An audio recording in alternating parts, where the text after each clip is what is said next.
Welcome, welcome, welcome to the book fair. This is our, 33rd year or something like that. Are there any friends in the audience? Any? Yes. Thank you, thank you. Okay. So I'm your room host, and I will be just giving you some homework assignments. Number one is to please silence your phones right now, if you don't mind. And also, please, if you're not a friend, to consider becoming a friend of the book fair. And there's all kinds of notifications all over the campus to do that. We're grateful to our sponsors for putting this on every year. The Knight Foundation, the Bachelor Foundation, OHL, Ariano. So we thank them very much. This is the last day of the book fair, but we have ongoing events throughout the year. So please look at your emails, your newspapers, however you get your news. There'll be a brief Q&A after these wonderful authoresses will present. We're going to have them have just a discussion amongst themselves for about 45 minutes and then go into a Q&A. After that, there'll be an autograph signing downstairs in the red zone, which we invite you to go to. And once again, thank you very much, and I appreciate you being here. Thank you. And our presenter is coming up. Thank you.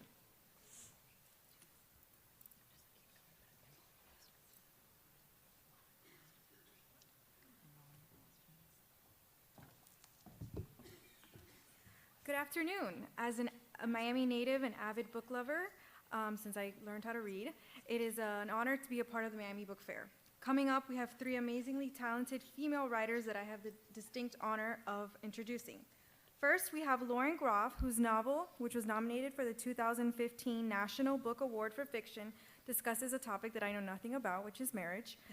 Through the split narrative in Fates and Furies, Lauren was able to capture the same story of a marriage through two totally different perspectives, one from the husband and one from the wife. This is an ambitious undertaking for any author, but Lauren was able to engage readers and ultimately tie both accounts together for an epic ending. Just this week, Fates and Furies was named one of the best 10 books of 2015 by the Washington Post.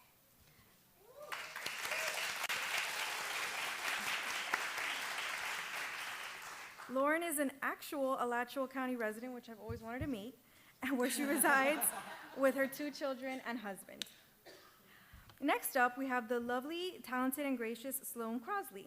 By the age of 30, Sloane became a New York Times best-selling author with her first published collection of essays entitled, I Was Told There Would Be Cake. I love that title. It was also a finalist for the Thurber Prize. Her second collection, How Did You Get This Number, also became a New York Times bestseller shortly after in 2010. Crosley was the founding columnist for the New York Times Townies, a columnist for the New York Observer Diary, a columnist for the Village Voice, a contributing editor at the Black Book magazine, and is a regular contributor to the New York Times, GQ, Elle, and NPR. She has also written cover stories for features for Salon, Spin, Bon Appetit, Vogue, Esquire, Playboy, and W Magazine. I personally want to be friends with her after this because maybe she can lend me some of her cool Warby Parkers. Last but not least, we have Nell Zink, who has been quoted for saying, "There is never a market for true art. So my main concern was always to have a job that didn't require me to write or think." This led Zink to have a complete resume of jobs, from reading tables to construction to a secretary to translating, before publishing her first novel in 2014 called The Wall Creeper, which was named by New York Times as one of the most notable books of 2014. However, her latest novel, Mislaid, was longlisted for the 2015 National Book Award, is the story of a Southern white girl in the 1960s whose lesbian mother raised her as Black for complicated reasons. I don't like to disprove talented authors, but I think it's safe to say, Nell, there is definitely a market for your talent and art. Please give them a round of applause and welcome them.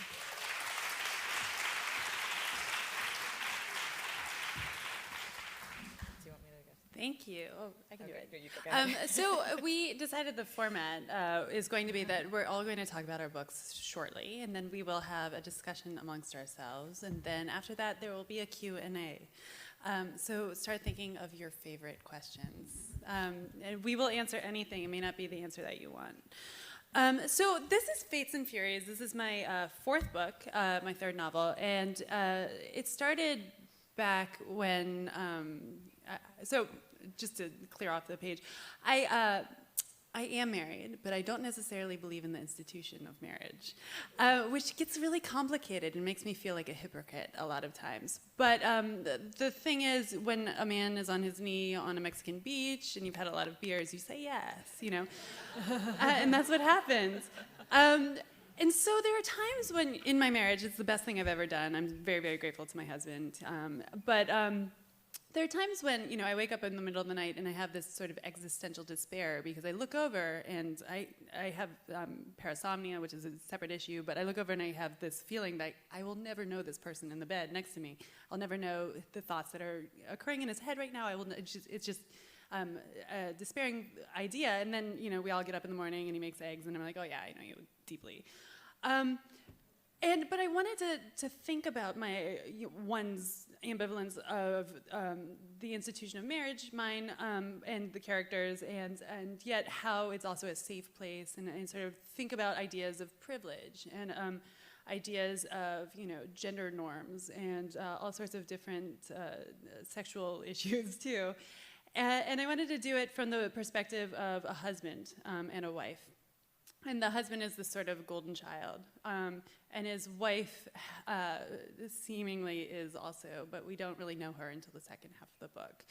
And that part of it came out of actually reading a ton of biographies of artists where, you know, male artists, where, you know, there's this single genius vision of who the artist was without necessarily acknowledging the wife's real influence on his life. So that's my book, and it's got all sorts of things in it. There's opera in it, and there's plays because the husband is a playwright, and it's kind of a wild and crazy thing, and I'm very, very grateful that it was even published because I thought it wasn't going to be. So that's Fates and Furies, and now it's Sloane. Shazam. Hello, thank you all for coming, and I don't think that bio was the most lovely, extensive introduction and made me very tired listening to it. But the book that I have out now is a novel, my first novel, and it's called The Clasp. I had written nonfiction, obviously, and made the leap into fiction for a couple of reasons.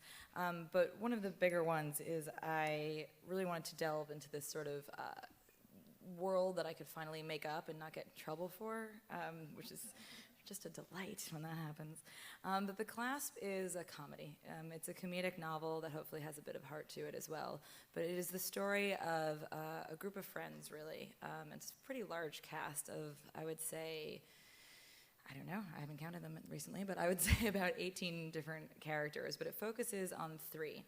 And it's told from the perspective of Kezia, which is a strange name, but is explained in the book, Victor, and Nathaniel. So it was actually interesting going from personal essays to this, writing, you know, from my perspective to writing from the perspective of 2 men. But basically what happens is they all reunite at a wedding in Miami, and it's a very extravagant wedding. For those of you who are Miami residents, I'm going to say that's more than not. Please do not judge me for how wrong I've gotten your city. But I really tried to just like keep my vision towards a slim wedding weekend portion of it so that it could be anyone's. Anyway, and so Victor, who's a bit of a sad sap of the group, kind of this Job-like figure, falls asleep on the mother of the groom's bed, a little bit drunk. She wakes him up and tells him this sort of half-cracked, insane story that may or may not be true about a necklace that went missing during Nazi-occupied France, which is exactly what happens at every wedding you have ever been to. And so I don't understand why it's even fiction, it's weird. But anyway, this sets off, it sort of changes then, therefore, from this love triangle between the 3 of them and this kind of madcap comedy, and really comedy of manners, to something that is a little more active. In a weird way, I mean, these people are all a little bit unhappy with their lives when the book starts, but I was thinking about it the other day, and I think it's a bit of a wish fulfillment novel where you're, you know, gazing at your navel somewhere, wishing your life could change, and then something does intervene, and all of their lives change because they go on this trip to find the necklace that went missing. And part of the reason they go on the trip is because Victor, who fell asleep, has convinced himself that it is the necklace from Guy de Maupassant's famous short story, The Necklace. You laugh, but you don't know how it ends. It's weird, it's weird. And so the latter half of the book takes place somewhere else. You can probably guess by the author's last name, and I will hand it over to Nell. Okay, well, my novel also has some high culture name checking. I mean, you said you have opera, and there's a frustrated, very frustrated playwright in my book, and a whole lot of poets. It's called Mislaid, and it's set in Tidewater, Virginia, in the days of my youth, which were the 70s and 80s. It ends about 1988. It starts in the mid to late 60s, when this girl, can't call her a young woman because she's all of 16 or something, she goes to college. She's pretty sure she's a lesbian, but only, well, initially she thinks when she's coming up she might be a man because she thinks girls are cute. And she doesn't know of the existence of lesbians. And this is because I knew people like that. I met people who had grown up in places like Christiansburg, Virginia, and thinking they were men, joined the army, and then made the wonderful discovery that they were not men, but rather something else entirely different. And that sort of identity question fascinates me because we've come to a point in sort of discussions in society where people say that they can choose their identities very freely. But in Tidewater, Virginia, you couldn't choose your identity. The society had a caste system with these established families that were considered aristocratic and other families that were considered black, which is sort of like beyond the pale. So what happens in this book is that this girl goes to college, having had a crush on a couple of girls, meets a pretty hot upper-class poetry professor who's from her same caste. So it has a very hot affair with him. After about 3 months, she's pregnant. Well, he's nominally gay, but in those days, that wasn't so much an identity as just something a man might do in his spare time, like at a wayside after work. There was no reason that would stop him from getting married and having a happy family. So that's what they do. But when the novel starts, it's the late 60s, so these various identities begin to come out of the closet and become available for adoption by people, even in Tidewater, Virginia. Like, word leaks through even to Tidewater, Virginia, that there's such a thing as a gay person. After about 10 years of marriage, they have 2 children. She is very tired of being, now she's pretty sure she is a lesbian, or she might just be a faithful wife.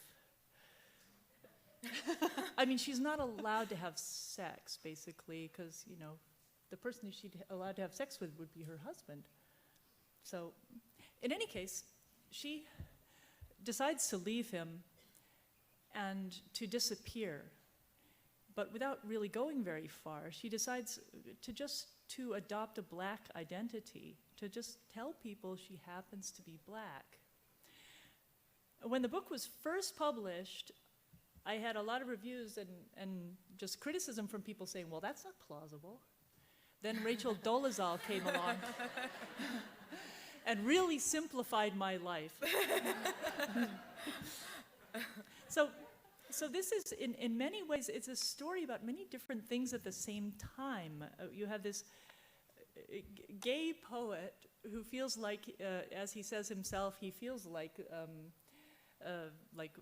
Franz Ferdinand or something, just presiding over the end of an empire. The glory days of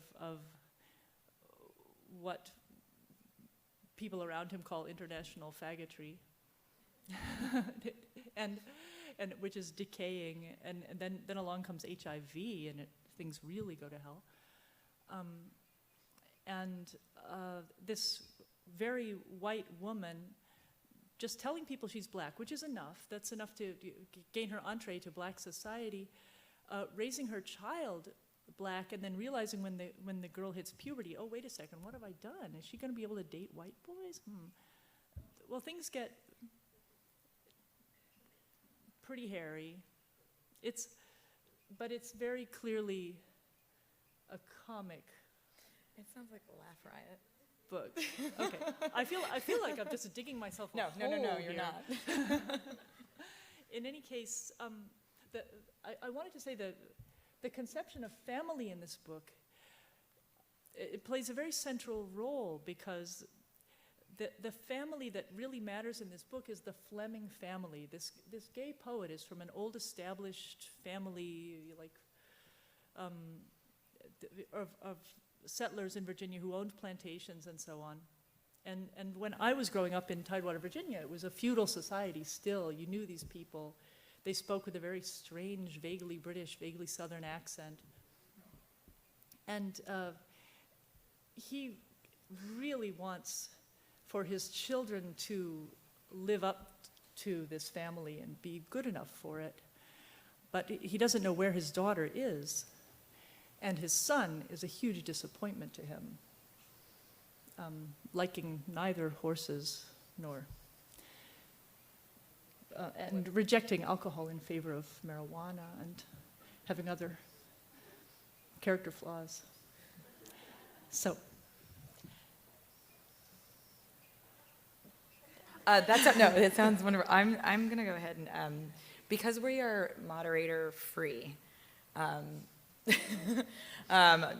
of us sort of want to, morph into a moderator. So that's not what happens to a writer after they go into a cocoon and they become a moderator. Which is not to say anything bad about moderators. But when I talk too long, you have to go like this. But I have to go like, no, I'm not, no, I won't have to do that, because I won't be doing it. But what I will say is that, so instead, and I think actually this could be kind of fun, because we're going to get, you get asked a lot of similar questions, and they're all great because everyone's interested in your book, and what's more fantastic than that. But you always secretly want to ask each other questions on the panel when there's someone else. So we're each going to ask a question of, Nell will start, and then I will ask, and Lauren, and then sort of maybe ping pong back and forth and have a conversation about what we actually want to know about each other's books, and hopefully it'll be of interest to you as well. But nominally the panel is about family values, or I think that's the name of it. So, which is probably why you said all the wonderful things you did about the family in your book. But I'm going to now stop talking. This is the moderator cap. Can I ask one preliminary question of Yes. Nell? Can you actually do the accent, the pseudo-British Southern Yes. accent? 'Cause that's No, fascinating. it's been a long time. Okay, all right. But I do know that and I am not from this class of people. Okay. But I guess the example, but the Tidewater, Virginia accent, is not like a North Carolina accent's like this. It's very monotone. You think, what in the world is going on here? It's like high mass. No. Then how do you get British in there? That's North Carolina. The Tidewater accent is this sing-songy thing that, in my personal opinion, probably can be traced back to southern Germany, also a very sing-songy place, and many of the settlers that came into Tidewater, Virginia after every tree had been cut down by the year 1800. There was something like 0 trees east of the fall line in the state of Virginia in the year 1810. The topsoil washed into the rivers. The Germans came. There are many towns with German names. So that's where I think it comes from. But once a woman named Anne Tyler Fleming, Tyler is in President Tyler, no. Taylor? Maybe there was no President Tyler, but just because I'm from Virginia, I think there must have been a President Tyler, because the Tylers were like, Is it Zachary Taylor? half the kids in Virginia. And now in the U.S., they're named like Brooke, Tyler, Carrie. These are like upper class aristocratic names from the state in the South. And this woman, Anne Tyler Fleming, explained to me once in a bar that that her family had a large collection of original poetry in manuscript by one of her ancestors, and that if you were to read it aloud in a modern Tidewater accent, you wouldn't really get the full effect, but that luckily her family had carefully preserved the memory of the authentic 18th century Tidewater accent, and then she proceeded to recite one of these poems in what she claimed was an 18th century Tidewater accent. Okay, this is very, very delusional. We know from modern linguistic research that within individual families, the way people talk changes radically just because there's a natural shift in pronunciation in any language. Okay, so, but Can you but do these what people, she did? Well, just Can you imagine imitate her imitating the accent. You don't don't want me have to go on and on about this, but No. This okay, is, I okay. just was hoping There's to- been research that people know. Okay, people ask themselves at some point rather recently, why does a Boston accent sound so much like an accent from Queens, and why do they all drop the R? Why do they drop the R? Because it sounds British. These were people after World War II trying to sound like Betty Davis in All About Eve, by just trying to sound tony and upper class by dropping the R. People in Queens think, originally, they thought they were sounding more British if they left the R's out. The Ted Kennedy talked that way because he's leaving out the R's. So if you just happen to enunciate very carefully and say things like where and whenever and so on, you can basically approximate the sound of a Southern person who wants to be thought well of. Anybody can do it. Which is a good question about families who want to be thought well of. Go for it. Yes, okay. My question is gonna sound,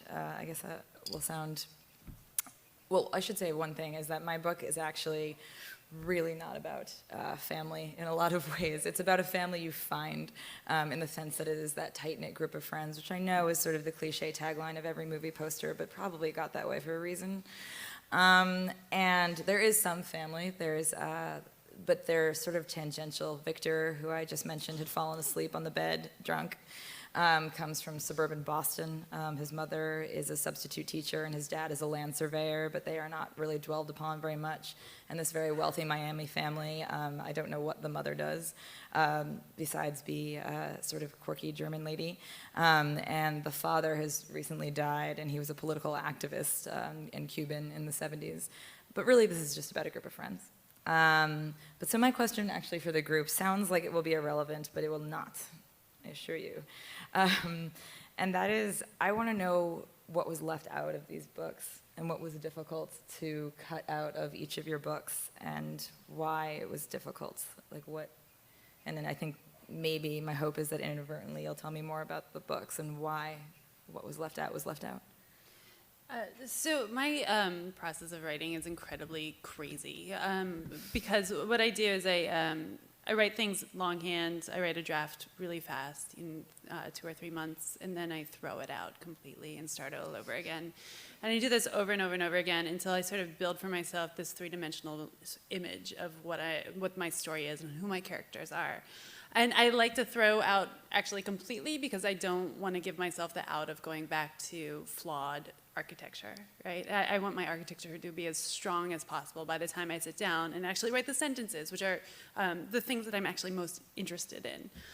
So when I wrote this book, I left out a great deal of stuff that I actually know about. For instance, Lotto, the husband, has this mother who was a Wiki-Waki mermaid, and she became, she became an agoraphobe in this little house in St. Augustine, or Crescent Beach, which is close to St. Augustine.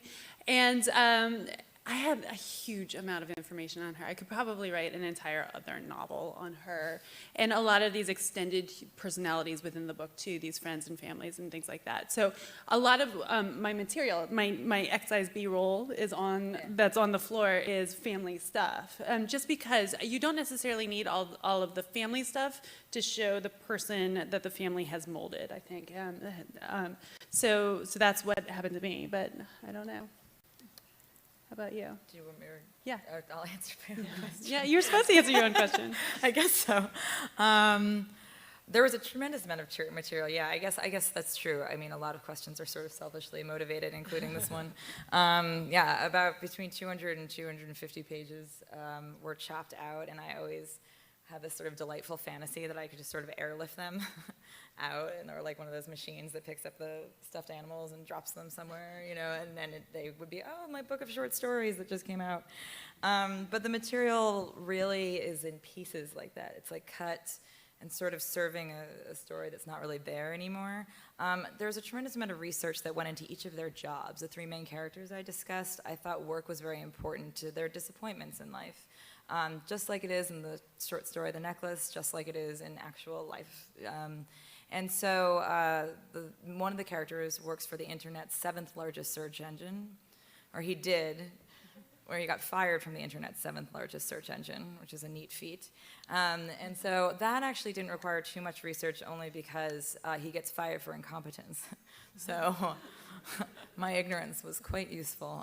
Having said that, I did ask a friend who worked for Foursquare and used to work for Google, just little things for that first introductory chapter that I would never have known otherwise. Like, for instance, in tech companies, you would say that's my manager, not my boss. I wouldn't know that. And so I did a little bit of research for him. And then for Kezia, the jewelry designer, that is the biggest chunk of research that got cut out, although I'm telling this out of order. Nathaniel works in LA, I figured it out. But for Kezia, I've never worked for a jewelry company, and she moves from 2 jewelry companies, a fine jewelry company to an independent one, where she knows a lot about stones. She knows a lot about fine gems. She's studied them, and I need to know about the independent jewelry world, how a piece of jewelry actually gets made, the different names for the different kinds of clasps. Not to be too on the nose, but it is the title of the thing, so I figured I should know. And I actually even started half of a jewelry line, sort of went up to 57th Street and got like different chains and different catalogs and got someone to mold this old coin I had in silver and all of these things to figure out what her problems would be and what it would be like. And I think the pages I have are that, and then, and they would be so eye-bleedingly boring, you would never read the book, which it's not boring. But then the other stuff I have actually, weirdly, maybe none of us should be on this panel, is family, also got cut out. It was just background about, each of these characters, and once you start realizing it's about their friendship, it's not about where they came from, and not the fact that, like, oh, whose father abandoned them when they were little, and like, why is this person behaving this way? And then you sort of meet someone whose age is, 28 to 35, and you're like, there's no reason. But long story short is that a lot of the stuff that's on the cutting room floor is also all of their parents.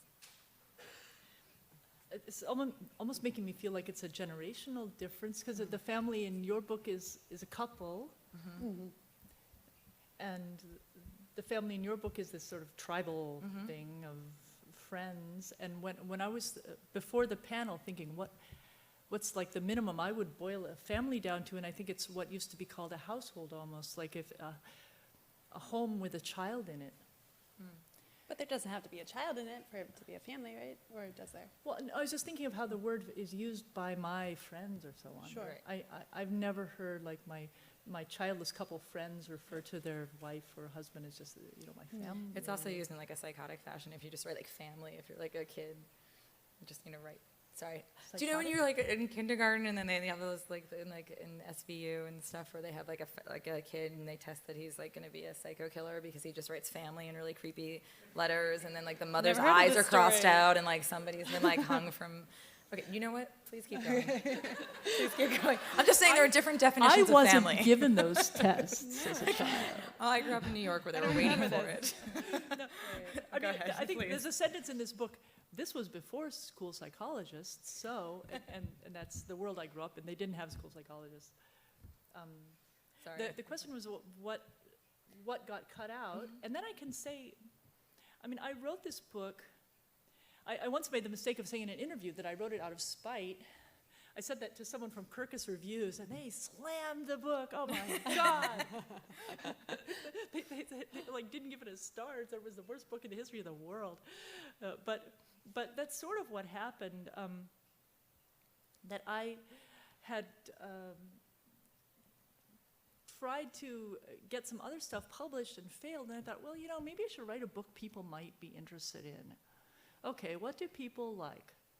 They like race and they like gender. So I said, okay, I'm going to do a race, gender, race book. And when I drafted it, I got an agent with it. My strategy worked. But then the agent said to me, well, you got some race in here. Where's the racism? These people aren't mean enough. I never get that. And so I put in some more explicit racism for her, showing how this girl, when she had been raised as black, that this affected her social life at school and so on. Okay, why not? Put in some really bad jokes I remembered, some really horrible racist jokes that I remembered from my childhood. There's only one I would tell in public. Then what happened, of course, is that she sent the manuscript out, and some editors reacted like they'd been presented with like bubonic plague fleas. And I actually got in touch with one of them, which is not done. And he said, oh, it was that horrible racist stuff. You have to take that out. And we know now from the experience of the Harper Lee novel, where she drafted To Kill a Mockingbird with Atticus Finch, not Lish, Atticus Finch being a real Southerner, like a guy who is, he's all for, treating Negro people with fairness and justice, but he would not allow one in the parlor of his home. That had to be cleaned up for a mass audience. And I found myself facing the same thing, and I thought it through and thought, any racism I put in here is going to be a soundbite that can be used against me, so I'm just going to go ahead and take it out. And that's what I did. And it changed the character of the novel a little bit, because all that punch pulling, I began to get more and more into it, into the idea of having a novel about a really evil, sinister society that I fled from, that is completely sick. And if you've ever read Sophie's Choice by William Styron, in the end he decides just never to go back to the South again as long as he lives, because he realizes you can't have a good life in a bad place. It's too hard. And I said, most people, especially, most people are not immediately confronted with evil, bad things. They don't necessarily happen to you. So this is a novel about a lot of very lucky characters who narrowly escape all kinds of terrible stuff that could happen to them. So I have a question, sort of piggybacking on your idea of it being a generational thing. That family is possibly, for you, it's this cohort of friends, and there's a couple in mine as the family, and for you, it's this idea of the nuclear family as family. And I wonder, I wonder if there's an idea of a political idea happening, or a political change happening through our conception of family, throughout these ideas of the book, because of course yours is set in the past and yours is contemporary, and I'm just wondering if there's a kind of growth happening, or if you see that at all happening in the world at large. Well, it's funny, I don't just so we can, this is going to be a bad turn of phrase, but I feel like everyone's grown up here. I'm just going to sort of pop a certain cherry of just quoting, just, acknowledging Anna Karenina. Great, we love Anna Karenina. But, okay, so aside from its first line, I feel like Tolstoy also, the second line that is my favorite in that book that I'm going to butcher. Called me Anna? No. It's about all happy families and all unhappy families. Okay. But no, it's not good. No, is that, and I'm going to butcher, but no, is you should love someone for who they are and not who you wish that they might be. And I think that if anything's sort of political, I don't know if there's like a political aspect to it, but there is a certain time period that these guys all find themselves in where it's this fulcrum moment where a lot of the reviews, and luckily it's said as a compliment, but I didn't earn it. They say, oh, it's a good, encapsulates this millennial struggle and millennial generation. I'm like, I just thought I was writing about 30-year-olds, not these 30-year-olds. And so, but they are at this point where, and if you've ever, been at that point, I'm sure we all have, where half of your friends are starting families. They're, there's babies, I mean, I have friends who got very, very young, maybe even en route to divorce already, or there's, they're moving in together, they're buying homes, and then the other half are sort of, still drunk, and it's like diaper changing and just an incredible mess with no 401k, and it's like noon in both cases, right? Like it's just absolutely the same time period. And so I guess I just thought, gosh, I'm babbling. But I guess I just thought that, oh, thank you, I appreciate that. I guess I just thought that it's this time period where they're stopping to that thing where it's not even an activation of family, but where they stop trying to change each other and they start loving each other for who they are. And that is, I think, universal to all of sort of what happens in a family, where you're like, I'm going to have to accept the things I cannot change, which unfortunately is also the AA credo. So that's why I just was trying to sort of roughly weave Tolstoy into it. But, just to love somebody for their flaws and for who they are, and that's sort of the journey they make over the book, and it's what makes them family. And I think the idea of not having to have this very specific definition of family is what's evolving a little bit, and not just in terms of gender, and not just in terms of who we're marrying and how who's divorced and who lives where, but just in terms of general acceptance. I don't actually think you have to be in a minority of any kind, or even a modern family for that. I mean, I think you can all call my parents when I learned to accept them. So it's just a difficult it's a transition. I'm going to stop and hand this over to you. I mean, I have a lot going through my mind when I hear you say things like that, because the central families in my book aren't nuclear, they're clans, and their bonds are not based on affection but on authority. I'm wondering about that. Now, these too, are yeah. patriarchal families where there was not an expectation that people were going to love each other in some warm way. This was very like white Anglo-Saxon Protestant love, tough love. And so the typical funny family stories from my milieu were things like the day when my grandfather was 4 years old and his dad found out that he hadn't yet learned any English because they'd gotten him a French nanny. And he was supposed to come in and talk to his dad, and he couldn't because he only knew French. Big shock for the family. Or a friend of mine who's younger than I am, who wanted to go in her family's pool where the Labrador retrievers were allowed to go, but she hadn't shaved her legs. And her mother said that was really disgusting. So the dogs are in there bouncing around, and she had to get back upstairs and shave her legs, so that when I encountered as like an older girl getting around, getting out and seeing the world, not adult yet, but and going to college, these families where it was all like hug and love and dad is your friend and all this stuff, I was like, what?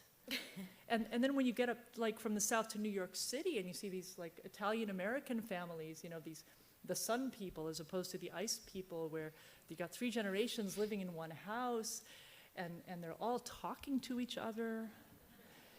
This was really alien, and it's a regional, cultural, possibly class difference, but I don't think of it as a class thing, because the black people I knew in the South had the same sort of relationships with their fathers, like, or mothers.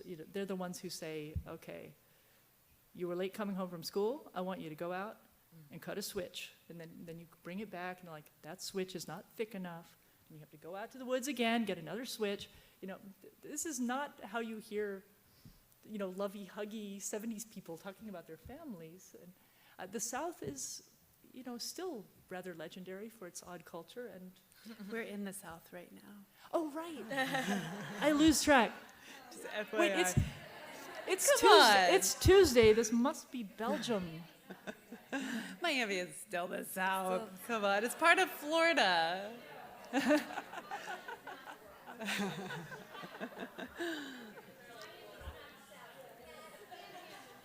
The Panhandle is the South. It's we're gonna give it to the lady in the lovely Okay, pink shirt. The sure. Panhandle is the South.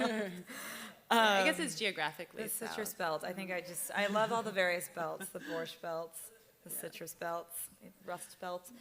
Okay, so is it my turn to ask a question, or oh, sure, no. Or do you want to? Or should we?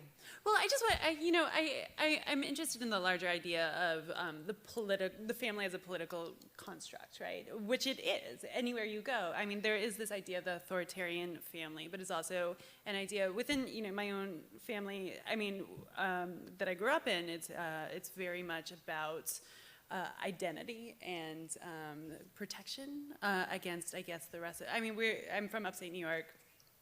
My family on both sides, they were Amish in the past, and so they have this major clannishness happening, right?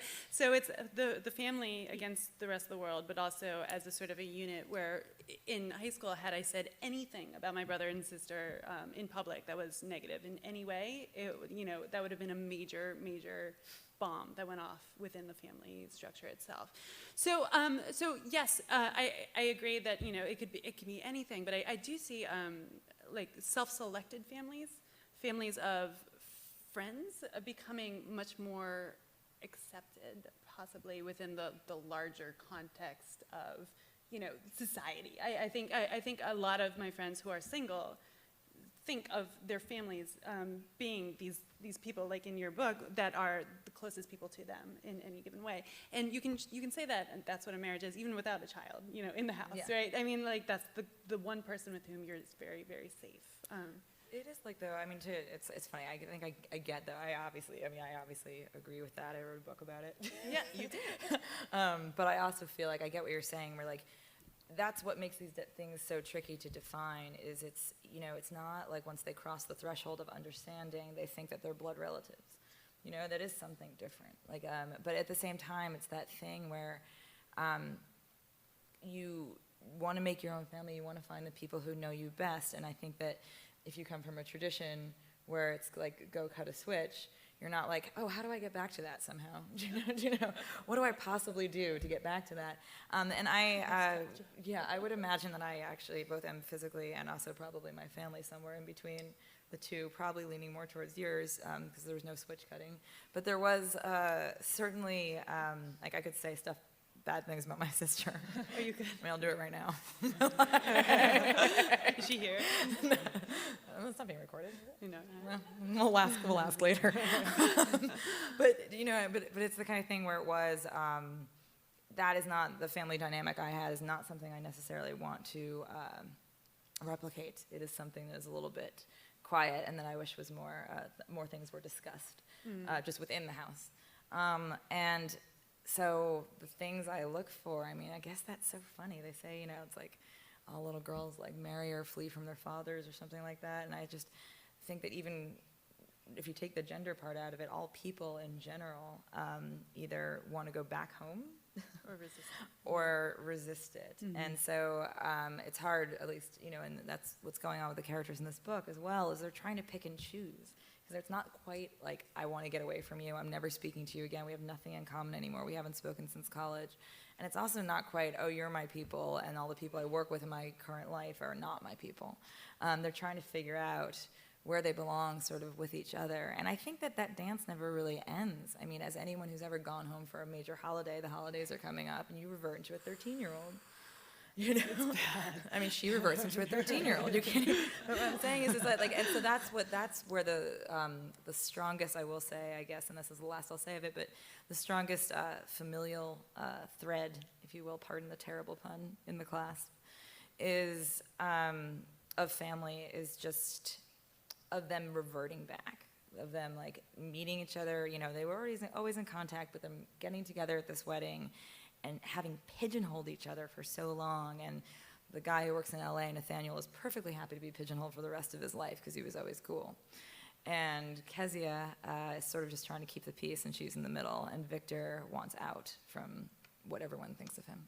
And that seems like it would apply to, if I just replace those people with like your husband or your sister, it would work. Well, I think it's time to open up the floor to questions. I agree. There's a microphone There's if a you don't. mic, Oh, yeah. yeah, There's yeah, a if you don't microphone. mind. Hi. Great. Thank you. Tell Nell. I went to high school in Virginia, and my 10th grade English teacher was from Gloucester, Virginia. I'm not sure that's a Tidewater area, but she had It is. the pseudo or the Can you do British. it? No, I can't do it. Oh, But I'll tell someone you. here can do it. Yeah, no, I can't do it. I'm so sorry, I can't do it. I'm a Yankee, and she identified me the first day in class as a Yankee because my class was comprised of just nice Richmond girls, and she was cruel in a way I can't describe. And her racism wasn't you couldn't attack it like you could from somebody from Alabama or Mississippi. And she haunts me to this day. She was the most extraordinarily evil bitch I've ever met. And so this I is hope this is being recorded. What's her name? Is this cathartic? I mean, it's Mrs. Fairholt. See, again, this incredible British you name. bring this up with your therapist. No, I know. It's extraordinary. I mean, I don't think she's even alive anymore, but she was so worthy of getting her own book. I mean, and Do it. No, I can't. I swear to God, my family's from New Hampshire. I cannot do the accent, and it's extraordinary. No. Write the do book. the book. Oh, write the book. Oh, yeah. Or the story. Make it a really, really good short story. Yeah. Well, anyway, I just had to tell you. Well, thank you. It's very funny. I know. Everybody give this nice lady a hug. We're sorry for your trauma. Any other, I'm sure there are other questions. Yes, we're going to sit here for a while in case anyone feels weird. We could do the pedagogical pause. Everybody just be quiet. Oh. All right. Sorry. But You don't, are you in? Like, don't, oh It's my a God. portable You don't have to get microphone. up. You can pass that microphone around, I think. It's wireless. I just have such a deep voice that. Yeah. Lauren, this question's for you. I'm in a book club. Half of them are therapists. The other ones are lawyers. Oh, awesome. It's And, exciting. true. There's a, and the therapists have recommended your book for book club as this is a must-read for people who are married. I'm not done with it, and I'm enjoying it quite a bit. But from that recommendation, what do you think, or what was the thought process of talking about marriage, knowing that marriage therapists are now recommending your book? I love this. This is exciting. Well, I make a lot of jokes sometimes when I do interviews that this is not a book for therapists, so I'm so glad to hear that I'm wrong. So I believe that people are intensely complicated, and every situation has multiple stories going on at any moment, and it's really only in retrospect that we find the stories that we think are true, right? But there are multiple truths happening at any moment. And I also believe within a marriage that it's probably best not to say everything, right? And you have to keep this sort of autonomous dark space within yourself for whatever secrets you think are probably good for yourself, right? And I resist this notion of telling your partner everything about your world and your life, because I think it's probably not very healthy. I think having that little dark space is a good thing. And I say this probably only as a novelist. I don't know. I bet you my husband has one too. I just don't want to dig into it. I have it. You have it? You have that dark space? Of course you do. Of course you do. You guys are novelists. I gave up being married to people quite See? a while ago. Oh, it was just Because you were it chain seemed to me smoking them. that if you want to go on having, for me anyway, to have an erotic life, to have sex after many years of being with a person, it helps to know as little about them as possible. So There's a lot of sex in this book. This It's is like, married I think we sex. found the actual theme of this. Yes. I love that, Nell. That's not Yeah. I mean, you do need to know about health issues, right? Like no syphilis. Everyone No, is safe here. what I mean is, I just to make this clear, I've never had a one-night stand in my life. I lived with a man for 7 years in a very small 2-room apartment, and we didn't talk. It's easy. Just don't talk. And people your would therapist ask him friends things like, that. "What's her dissertation about?" And he'd say, "Why are you asking me? It's her dissertation." Well, Yeah. Beautiful relationship. yeah, it actually doesn't sound terrible at all. I'm not being sarcastic. Did you have a question? Well, you said something about people marrying, kind of looking for the father, or looking to run away from it, or father or mother. You didn't invent it. There is a school of therapy called imagotherapy, and it really claims that we all, and I work with couples on this, and and I am guilty of enjoying my husband of 29 years. So, Congratulations. yeah, because I learned that apparently you choose the person who's most capable of giving you your biggest nightmare. You choose that subconsciously. Why? Because you have unresolved issues. Wait, can I ask you a question? Where do you work?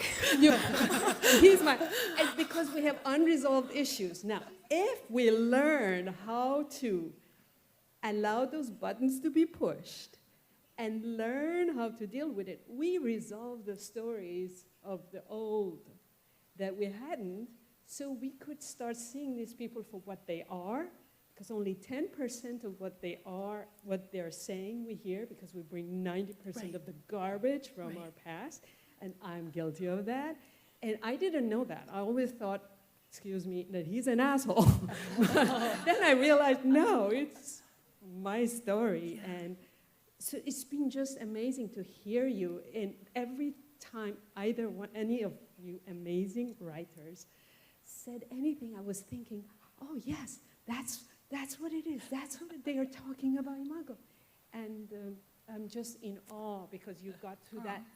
You could have invented this yourselves, just people listening to this. Thank you. Oh, Thank Sweet. you. Thank you. And I thank actually you for also your think wonderful that's- husband. Yeah, and your wonderful husband is not an asshole. I also think, by the way, if I may say that is like especially true of your book. Oh, Like all the thanks. stuff she's saying. Oh. It's good. But only that part where she's talking about, if you intentionally marry your worst nightmare. Yeah, no, I I, mean, think that's what true. did that- I yeah, mean, you you should do put that on marry the- your worst nightmare. On That's the book. I need to look this up because there are some issues that we all have to go through, right? Oh my God, Yeah, it's I really, don't want to really marry good. my worst nightmare. No, I don't think that of your actual husband. He seems lovely. No, he's not my nightmare. But does anyone else have a question? One more?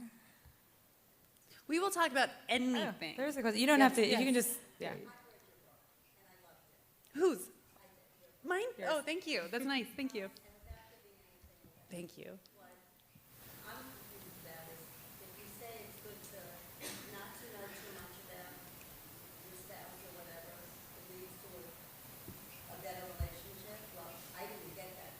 Okay. Good. Mm-hmm. Mm-hmm. That's what I'm saying. Yes. Oh, well, there's tragedy because of something that happens midlife, right? But there's always love, right? And I wanted to write a book about marriage where there was no infidelity, which it's hard to think of. It's hard to right. It's hard to think of novels about marriage with no infidelity, and a novel that is deeply, deeply about love that is not necessarily about knowing every aspect of the other partner. That's exactly what I'm saying. I don't remember. Yes, yeah. Oh, well, you know what? Here's the thing, right? You write a book, you put it in the world, you have your own interpretation of it, and every single reader is going to bring a completely different interpretation to that book. So your interpretation of my book is exactly correct. And it's different from anybody sitting in the room next to you. And I have no desire to tell you what my book is about. You tell me what my book is about. So, oh no, please don't tell them. Thank you. Thank you. Thank you. We good? We done? Oh yeah, we will. Yeah, sure. Oh sure. So he's coming. Yes. Good. I'm sorry. I thought you were just leaving. Oh, you are just leaving. Okay, nice to meet you. Okay. Oh, yay. Thank you. It's the long walk.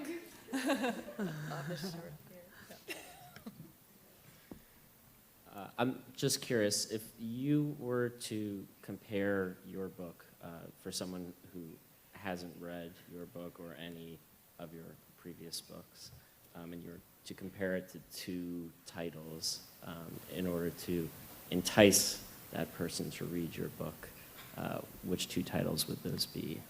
That's a really good, really tough question. Go ahead, Nell.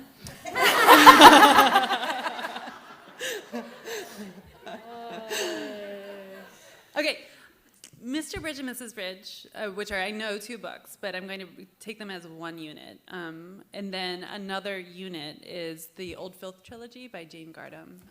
Good job. Freaking amazing, right? If you haven't read them, they're amazing. Really Europa good. edition puts them out. Yeah, they're beautiful too. Astonishing. The Old Filth, it's this idea of a marriage in tripartite. So it's three separate books. One is called Old Filth, and it stands for Old Failed in Hong Kong, Try London, or something like that. Yeah. Failed in London, try Hong Kong. That's what it is, right? Okay. And he has this barrister. He has this wonderful wife. It's just this incredibly deep, rich, funny story. So those are the two sort of bracketed ideas that I was playing with, I think. But. You want to flip forward? I'm racking my brains trying to remember some reviewer compared this book to something. You know, they tend to flatter me by saying I'm very original, and maybe they're right. I did. Somebody told me that he thought it was a bit like P.G. Wodehouse, just because of the relentless, non-stop humor. It just never stops coming. So, but you know, given the themes, yeah, I wish now I had read or maybe reprised my hit reading from Friday night or something, so you'd get a little sense of how it's done. But anyway, I don't know. Well, there's if you go too high with this question, it's like that. Do you guys ever read Emma? All of you? Yeah. I'm not going to give you a quiz, but you know, Your book is like Emma? No. I like that. I was literally, that's so funny you should say that, because, although, okay, sure. But I was going to say that there's a character in Emma that is constantly saying, well, my friends tell me I'm this, I'm that, I'm that. Right. So there's like a third party. Right. I don't know the reverse of that.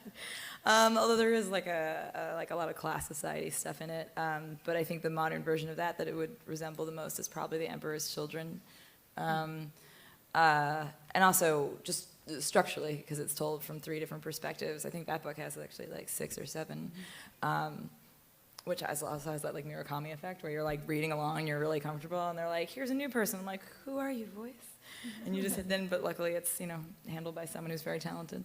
But so The Emperor's Children, and then I would say it would have to be something comedic but sad, and so my hope would be for something like Sam Lipsyte.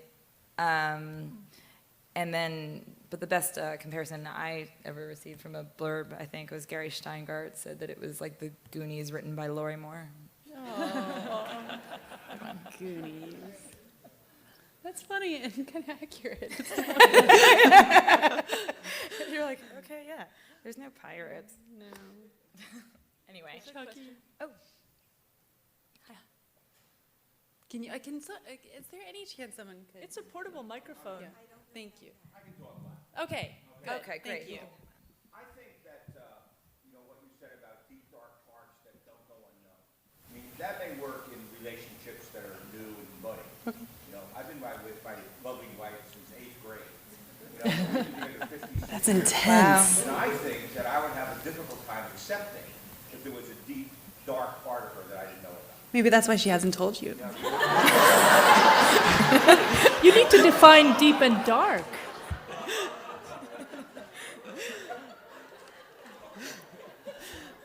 Yeah, I don't know.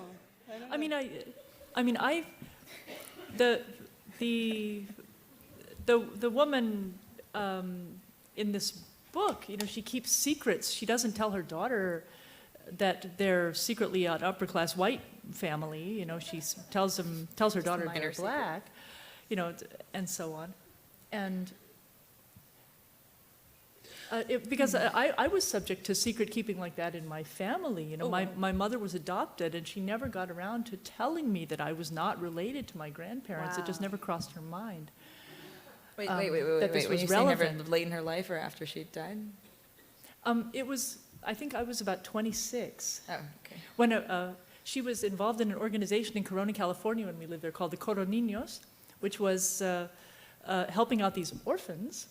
And my mother, I was riding in a car with a friend of hers who said, well, I'll never forget that time we were at the Coroninos meeting and someone there called the orphan children bastards, and your mother said, well, they should be proud, I'm a bastard.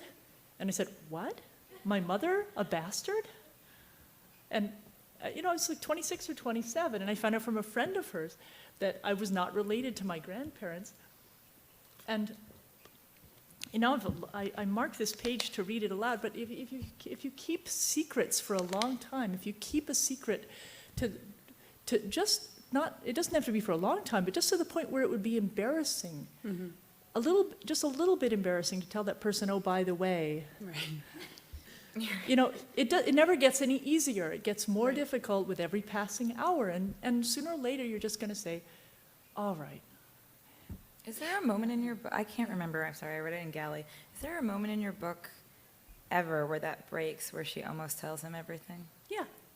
I also, this is a novel that is very operatic on purpose, right? I mean, like, it relies a lot on operatic tropes, right, for a reason. And most lives are not as dramatic as the lives within any novel, let alone this novel. And I don't necessarily mean that we all have to have deep, dark secrets. What I would like to say is that if your husband is sensitive about the hairs growing out of his ears, you just don't mention that at the dinner table. You know what I mean? Like, you keep something secret. Like, you can't possibly say everything. Very dark. Right? Very It's a deep and dark. dark secret. No, I don't think everybody I has. want to go live on your planet where that constitutes a That deep, is dark not. secret. No, that is not a deep dark secret. But I'm saying, like, but there are lots of tiny, constant things that you, right. So, like, you, out of kindness, you don't say everything, right? Just to be loving and kind to your other person, because if you do, you're a bad person, right? Yeah. It's maybe an inspired comment to what I hear here.